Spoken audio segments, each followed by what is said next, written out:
আমি আত্মরক্ষার্থে আমার কাছে যে পিস্তল ছিল, পিস্তল দিয়ে আমি গুলি করি। আমি যখন দেখলাম যে আমি তো মারাই গেছি বা মারাই যেতাম। এক বিকাশের দোকানদারকে কুপিয়ে তার কাছ থেকে বেশ কিছু টাকা পয়সা নিয়ে গেছি। তো আমরা একটা টিম এখানে আসি। তো এখানে বেশ কিছু রুম আছে, টিন শেড রুম। তো আমি একটা রুমে প্রবেশ করি, আর সাব ইন্সপেক্টর তরুণ আর একটা রিক্সার গ্যারেজ আছে, ওখানে তো প্রবেশ করে।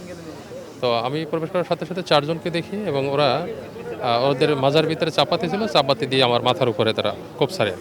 তখন আমি আমার বাম হাতটা উপরে দিয়ে আমি কোপটা করে আমি যখন দেখলাম যে আমি তো মারাই গেছি বা মারাই যেতাম। তো তখন আমি আরও তিনজন ওরা, যেহেতু আমি একা, তখন আমি আত্মরক্ষার্থে আমার কাছে যে পিস্তল ছিল, পিস্তল দিয়ে আমি গুলি করি। এই গুলিতে দুইজন ছিনতাইকারী আহত হয় এবং আমরা ঘটনাস্থলে চারজনকেই গ্রেপ্তার করতে সক্ষম হই। বাই দিস টাইমে আমাদের এসআই তরুণ চলে আসে, তরুণের উপরও অ্যাটাক করে, তরুণও আহত হয় এবং বাকি ফোর্সরা সবাই মিলে আমরা বাকি চারজনকে গ্রেপ্তার করতে সক্ষম হই। এদের বিরুদ্ধে কি আগে কি কোনো মামলা ছিল কিনা, এখন কি ব্যবস্থা নিচ্ছে? হ্যাঁ, এদের বিরুদ্ধে প্রত্যেকের ব্যাপারে 10টা-12টা করে মামলা আছে এবং এরা প্রফেশনাল ছিনতাইকারী চক্রের সক্রিয় সদস্য। এবং আপনারা জানেন, মোহাম্মদপুর আদারপুর এলাকায় তারাই মূলত আতঙ্ক। তো এই মেসেজটাই আমাদের কাছে ছিল আর কি। আপনার শারীরিক অবস্থা কি, কোথায় লেগেছে, কি অবস্থা হবে? শারীরিক অবস্থা এই যে বাম হাতে লেগেছে, তো এখন ব্লিডিংটা থামছে আর কি। এখানে ট্রিটমেন্ট নিয়েছি, এখন হসপিটালে যাব চিকিৎসা। এসআই তরুণের কি অবস্থা? তরুণেরও এই যে লেগেছে, হাতে লেগেছে, সবাই হাত দিয়ে ঠেকাতে গিয়ে বেসিক্যালি হাতে লাগে আর কি। হাত দিয়ে ঠেকা ওরা এখানে চারজন ছিল, চারজনকে গ্রেপ্তার করতে পারছি আমরা। খবরটা কিভাবে পেলেন আপনার কাছে? আমাদের সোর্সের মাধ্যমে মূল ঘটনা কি হয়েছিল যে মানে দিনে দুপুরে একটা দোকানে গিয়েছিল, ওটা আরেকবার একটু বলুন। হ্যাঁ, ওখানে আমি একটু সাথে যোগ করি। আমি যতটুকু জানি যে গতকালকেও তারা একই ঘটনা ঘটিয়েছে শ্যামলী না, সরি, আসাদ গেটের অপোজিটে জাপান গার্ডেনের এখানে যে দোকানগুলো, সেখানেও মনে হয় ছিনতাইয়ের ঘটনা ঘটেছিল। একই চক্র ঘটিয়েছে নাকি, তথ্য আছে? এটা এখনও আমরা নিশ্চিত না, তবে তদন্ত চলতেছে, তদন্ত হলে এটা বোঝা যাবে। তো মূলত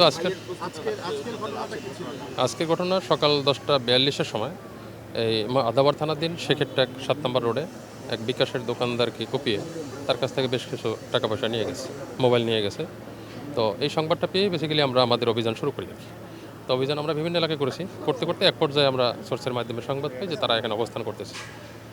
তার ভিত্তিতে মূলত এখানে আসার পরে আমরা এখানে যেহেতু অনেকগুলি টিন শেড রুম, আমরা ভাগ হয়ে বিভিন্ন রুমে প্রবেশ করেছে। তো আমি একটা রুমে প্রবেশ করি, সেখানে চারজন। তো আমাকে দেখি ওরা চাপাতি দিয়ে কোপ শুরু করে। তখন আমি হাত দিয়ে ঠেকাই ওদেরকে। আমি মানে আমার এক হাতে পিস্তল ছিল, তো পিস্তল আমার রেডি করাই ছিল, কারণ যেহেতু আমি ছিনতাইকারী ধরতে যাচ্ছি বা অভিযান করতেছি, ওই প্রস্তুতি আমার ছিল আর কি। তো আমি সাথে সাথে গুলি না করলে আমার বাঁচার কোনো সম্ভাবনা ছিল না, যেহেতু ওরা চারজন, আমি একা ছিলাম।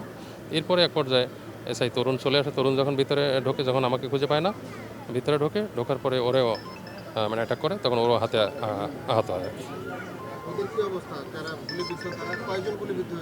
ওরা গুলিবিদ্ধ যতটুকু জেনেছি দুইজন হয়েছে। চারজন গ্রেপ্তার চারজন।